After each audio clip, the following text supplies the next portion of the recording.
দেখো বন্ধুরা, পাট শাক দিয়ে আর পাবদা মাছ দিয়ে ঝোল হচ্ছে।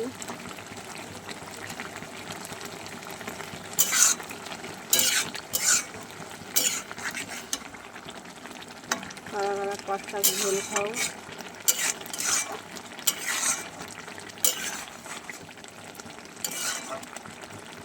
অবশ্যই কমেন্টে জানিও।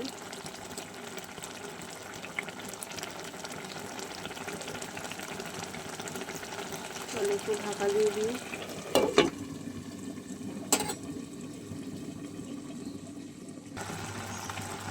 দেখো বন্ধুরা, ঝোল পুরো টেনে গেছে। চলো এবার আমি নামিয়ে নিই, গায়ে মাখা হবে। রসুন আর রাঁধুনি ফোড়ন দিয়ে রান্না করলাম আজকে আমি। চলো নামিয়ে নিই বন্ধুরা।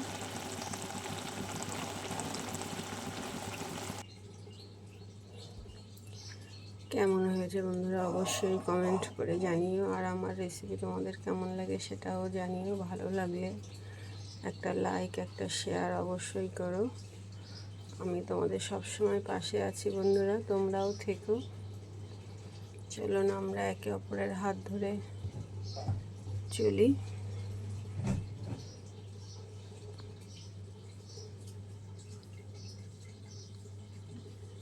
চলো আজকের মতো রাখি বন্ধুরা, দেখা হবে নতুন ভিডিও নিয়ে আগামীকাল। তোমরা সবাই ভালো থেকো, সুস্থ থেকো, এই কামনাই করি।